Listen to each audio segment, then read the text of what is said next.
శ్రీమాత్రే నమ. జయ గురు దత్తాత్రేయ నమ. ఈ వీడియోలో మనం 16వ తారీఖు జూన్ నెల నుంచి 22 జూన్ మధ్యలో జరగబోయే వార ఫలాలు కుంభరాశి వారికి ఏ విధంగా ఉండబోతుంది. మరి కుంభరాశి వారికి ఈ వారం ఒక 3 గ్రహాలు అనుకూలమైన స్థితిలోకి రావడం జరిగింది. ముఖ్యంగా పంచమ స్థానంలో ఏర్పడినటువంటి బుధాదిత్య యోగం, అలాగే కేంద్ర కోణాధిపతులు కలిసి ఒక లక్ష్మీ యోగం ఏర్పడడం జరిగింది.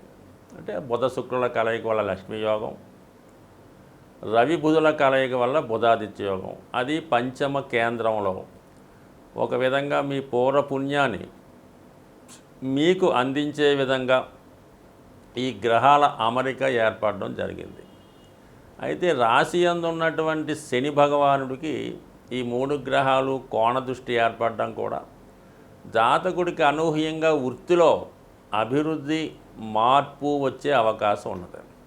ఇది ప్రభుత్వ రంగ సంస్థల్లో ఉన్న వాళ్ళకి, మరి ప్రభుత్వ అధికారులకి అనుకూలంగా ఉంటుంది. వాళ్ళ పదవిలో గౌరవం, హోదా పెరుగుతుంది. అలాగే వ్యాపార రంగంలో ఉన్న వాళ్ళకి బుధుడి యొక్క కోణ దృష్టి వల్ల కొత్త ఆలోచనలు వస్తాయి. ధనాన్ని ఎకానమీగా మార్చే ప్రయత్నం చేస్తూ ఉంటారు. అందరికీ మంచి సలహా ఇస్తూ ఉంటారు. మీ యొక్క ఫోర్కాస్ట్ నిజమవుతూ ఉంటుంది. శుక్రుడు సంబంధం రావడం వల్ల అంటే స్త్రీల సహకారం పెరుగుతుంది. ఇదే కుంభరాశిలో ఉన్నటువంటి స్త్రీలకి ఉద్యోగ ఉపాధి అవకాశాలు రావడం జరుగుతూ ఉంటుంది. సో ఇక్కడ ఈ విధంగా ఉంటే ఎవరైతే ఉన్నత విద్యలో ప్రవేశిద్దామనుకున్నారో లేదా విదేశంలో విద్య కొరకు ప్రయత్నం చేస్తున్న వాళ్ళకి కంపల్సరీగా మరి వాళ్ళ యొక్క ప్రయత్నం నెరవేరి ఇంచుమించుగా ఈ నెలలో అటువంటి మంచి కాలేజీలో సీటు, విదేశ ప్రయాణం లాంటివి జరిగే అవకాశం ఉంది. దానికి తగిన ఆర్థిక సహకారం కూడా ఏదో విధంగా సమయానికి మీకు రావడం జరుగుతూ ఉంటుంది. అయితే మీరు చేసే ప్రయత్నంలో కొంతమంది మీకు ప్రోత్సహిస్తుంటారు, కొంతమంది వద్దని చెప్తారు. అంటే మీరు ఒకే కుటుంబంలో ఉన్నప్పుడు కూడా మీ పెద్దవారి యొక్క అభిప్రాయాలు విడివిడిగా డిఫరెంట్గా ఉండడం వల్ల అవి దాని మీద ఎక్కువ ప్రభావాన్ని చూపిస్తూ ఉంటాయి. అంటే కుంభరాశి వారు ఎప్పుడు కూడా ఒకరికి బర్డెన్ అవ్వకూడదు, కుటుంబం మీద ఎక్కువగా ఆధారపడకూడదన్న ఉద్దేశంతో మీరు కొన్ని నిర్ణయాలు తీసుకోవడం జరుగుతూ ఉంటుంది. కానీ మీరు అక్కడితో ఆగిపోవడం, మీ పెద్దవారికి ఇష్టం లేకపోవడం వల్ల మేము ఏదో బాధలు పడతాం, నువ్వు చదువుకోమని వాళ్ళు చెప్తూ ఉంటారు. ఈ విధమైన సందిగ్ధంలో కొంతవరకు కాలయాపన చేయకుండా ఖచ్చితంగా మీరు మీ పెద్దలు చెప్పిన విధంగా నడుచుకోవడమే శ్రేయస్కరంగా ఉంటుంది. అదే మీకు ఫ్యూచర్లో మంచి నిర్ణయంగా అనిపిస్తూ ఉంటుంది. అలాగే వివాహ సంబంధించిన విషయాల్లో కూడా మరి ఈ సమయంలో వచ్చినటువంటి వివాహ సంబంధాలను మీకు తగిన యోగ్యత, అర్హత ఉంటే మరి వివాహానికి కూడా కొంతమంది తర్వాత చేసుకుందామనే ఉద్దేశంతో వివాహాన్ని కూడా వాయిదా వేస్తుంటారు. ముఖ్యంగా అమ్మాయిలు అయితే ఈ విషయంలో ఒక్కసారి పునఃపరిశీలించి పెద్దవాళ్ళ యొక్క బాధ్యతలు మీరు మొయ్యవలసి ఉన్నా అది మొయ్యవచ్చు. కానీ అది మీ వివాహానికో, అది మీ యొక్క అభివృద్ధికో, తర్వాత మీ ఫ్యూచర్కో అడ్డు రాకుండా ఉన్నంతసేపు కూడా మీ బాధ్యతలు ఓకే. అంతే తప్ప మీరు వివాహాన్ని వాయిదా వేసుకొని కుటుంబ బాధ్యతలు మోయవలసినటువంటి బాధ్యత మీ కుటుంబంలో ఉన్నటువంటి ముఖ్యంగా ఈ అమ్మాయిలకి అయితే అంత ఉండదు. కాబట్టి ఒకసారి ఆలోచించి మీ కార్యక్రమాలు అంటే వివాహ విషయాల్లో కానీ చదువు విషయంలో కానీ కొనసాగే ప్రయత్నం చేయండి. ఖచ్చితంగా అది ఫ్యూచర్లో మీకు మంచి అనిపిస్తూ ఉంటుంది. ఇప్పుడు ఇలాంటి వాయిదా వేసుకోవడం వల్ల ఫ్యూచర్లో తర్వాత మీరు పొరపాటం అప్పుడు చేసి ఉంటే బాగున్ను అనిపించే ఆలోచన ఒక పశ్చాత్తాపం చెందవలసి ఉంటుంది. కాబట్టి కొంతవరకు పెద్దల నిర్ణయం ప్రకారం నడుచుకోవడం మంచిది. అయితే కుజుడు కూడా మీకు అనుకూలంగా 3వ స్థానంలో ఉండడం వల్ల మరి కొత్త ఉపాధి అవకాశాలు ప్రయత్నిస్తున్న వారికి కొత్త అవకాశాలు వస్తాయి. అలాగే ఉద్యోగం మారదామనుకున్న వారికి కూడా ఉద్యోగం మారే అవకాశం ఉంది. అంటే కుజుడు వివాహకారకుడు, అలాగే అభివృద్ధికి కూడా కారకుడు. 3వ స్థానంలో స్వక్షేత్రగతుడే ఉండడం వల్ల ఖచ్చితంగా మీరు ఏమాత్రం ప్రయత్నం చేసుకున్నా మీ మనోవాంఛ అంటే మీ మనసులో ఏదైతే ఉందో అది పెళ్లి కానీ ఉద్యోగం కానీ 100% వచ్చే అవకాశాలు ఉన్నాయి. మరి 4వ స్థానంలో ఉన్నటువంటి గురువు ధన లాభాధిపతిగా ఉండడం వల్ల కొంతమందికి అది ఏదైనా ఒక శుభకార్యం నిమిత్తం ఖర్చు చేసే అవకాశం ఉన్నది. అది పిల్లల చదువు కొరకో, పిల్లల యొక్క వివాహం కొరకో, లేదంటే గృహ నిర్మాణం కొరకో ఖర్చు చేసే అవకాశం ఉన్నది. కొన్ని సందర్భాల్లో మీకు ధనం సరిపోకపోయినా అది రుణ రూపంలో కూడా మీకు వచ్చే అవకాశం ఉంది. ఎందుకంటే మరి జూపిటర్ రోహిణి నక్షత్రంలో సంచరిస్తూ షష్టాధిపతి యొక్క నక్షత్రం అవటం వల్ల కంపల్సరీగా మీరు ఈ సమయంలో మీరు అనుకున్న దానికన్నా ఎక్కువ బడ్జెట్ అవుతూ ఉంటుంది. ఒక ఇల్లు కొనుక్కుందాం అనుకుంటే మీరు ఒక 60 లక్షలు అనుకుంటే 90 లక్షలు అయ్యే అవకాశం ఉంది. మిగతా అది లోన్ తెచ్చుకొని జాగ్రత్తగా ప్లాన్ చేసుకుంటే ముందుకెళ్ళే అవకాశం ఉంది. కాబట్టి సాధ్యమైనంత వరకు వచ్చిన అవకాశాన్ని సద్వినియోగం చేసుకోవడం మంచిది. చాలా వరకు అతి త్వరలో మీరు కొంత బడ్డెన్ నుంచి ఇప్పుడు ఏదైతే జన్మశని ప్రభావం వల్ల చాలా విపరీతంగా టెన్షన్కి ఫీల్ అవుతున్నారో దాని నుంచి కొంత రిలీఫ్ మీకు అతి త్వరలో రావడం జరుగుతూ ఉంది. సో అది మీకు వచ్చే వారం వీడియోలో అది ఏ విధంగా జరుగుతుందో తెలుసుకుందాం.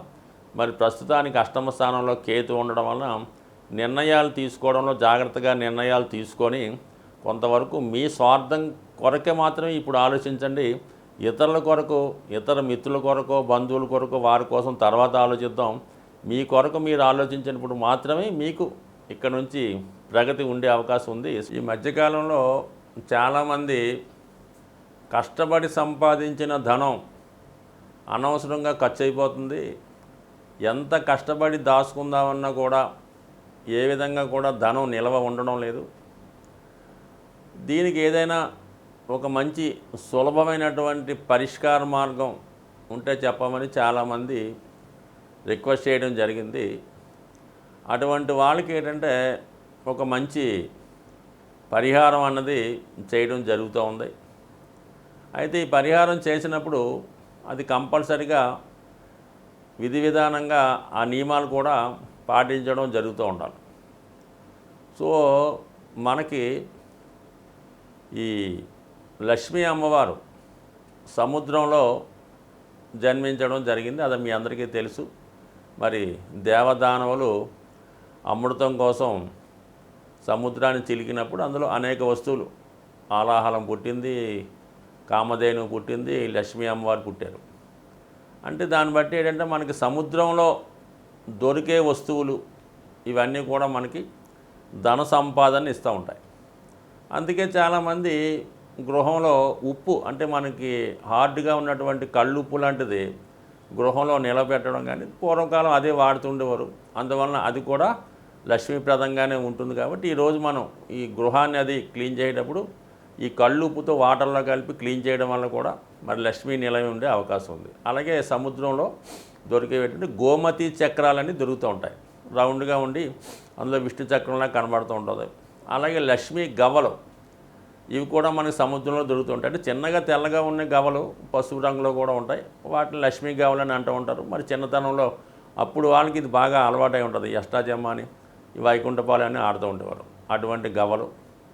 అలాగే మరి సముద్రంలో దొరికే దక్షిణావృత శంఖాలు అనుకోవచ్చు, అలాగే ముత్యాలు అనుకోవచ్చు. ఇవన్నీ కూడా లక్ష్మీప్రదంగా ఉంటాయి. అంటే ప్రస్తుతం మనం అవన్నీ సేకరించలేం కాబట్టి కంప్లీట్గా మీరు ఏం చేస్తారంటే ఒక 11 గోమతి చక్రాలు, అలాగే ఒక 11 ఈ లక్ష్మీ గవ్వలు పసుపు రంగులో ఉన్నా కానీ తెలుపు రంగులో కానీ అవి ఒక కవర్లోను, ఇవి ఒక కవర్లోను పెట్టుకొని, అలాగే మీకు వీలుండి దొరికితే స్ఫటిక మాల అని ఉంటుంది. అంటే మామూలుగా ఈ క్రిస్టల్ క్లియర్గా ఉండే స్ఫటిక మాల లక్ష్మీ స్వరూపం.